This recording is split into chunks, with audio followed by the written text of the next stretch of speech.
Hi folks, today I'd like to demonstrate how from the comforts of your home or your office that each of you can take a good look around the province and have a look at the resource development and the physical changes that we've seen over time.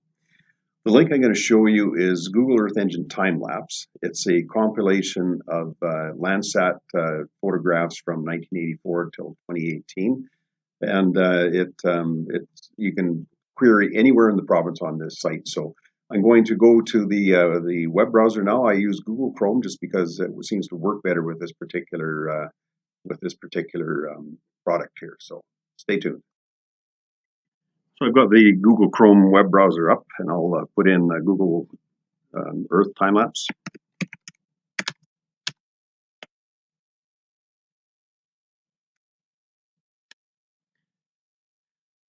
And then we'll click on time-lapse Google Earth Engine, and it takes us right to the site. So I'm going to give us as much screen as possible to look at this. So I'm going to toggle this little side piece off, and in the top left corner, you'll see the query box. I'm going to put in Bear Lake, BC. But you can put in any location in British Columbia that you like into that field, any town, any community, any lake, your favorite fishing spot, and just see what comes up here.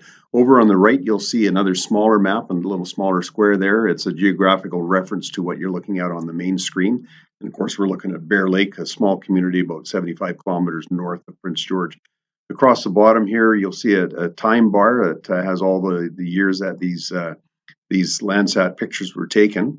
And I'll freeze it on 1984 just because, I don't want too much going on the screen as I explain a couple of things to you. Also on the bottom of the box is a bar that you can vary the speed in which the time lapse is presented to you. So let's zoom out just a little bit here. And like I said, this is a very interactive site. And sort of bring everything to the center of the screen to show you what I'm looking at. This dark spot here is a lake, and all the lakes will be dark in color like this for the most part. Some areas will be a little bit different in shades. This is Highway 97 north and south of Prince George. This is the community of Bear Lake here. But over here, you'll see all these different patchwork colors that we have on the landscape, and these indicate the different serial stages of growth on the ground here in the province. So BC didn't start clear-cut logging until mid-1960s. Up to that point, we had selective logging where we would only cut trees down that were 12 inches in diameter and greater. And in about the mid-60s, we adopted the full utilization model of forestry and cutting everything on the block because we built all our pulp mills then. About 9 pulp mills were built during the 60s, and anything that wasn't used for saw logs from these clear cuts were used for the pulp side of things. So this clear cut here, you can see the polygon kind of outlined. It's a different color green here.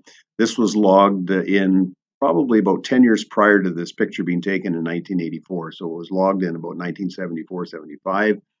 These areas over here are recent clear cuts, so that probably would have been cut in 1983, perhaps 1982, somewhere in that area there. So you can see all these different colors represent the different stages of growth back on the land. The darker areas is the forest that has not been cut yet, and it's retention strips. There are a number of reasons why you leave them. This area here that's quite a bit lighter in color hasn't been logged, but it was a forest fire that went through there probably in the early 1900s, and I haven't been able to determine the exact date of that. So I'm going to put this in motion, and we can see for ourselves the amount of forestry that's taken place and the physical changes to the province here. So play with this, have a look. It's a great resource to look at your favorite spot in the province here. I'm going to be putting out a few more videos along this line over the next few weeks. Picking on different spots just to highlight some of the areas that we have there. So enjoy yourself on this. If you plug it into a big screen TV, it works even better. So thanks for watching, everybody.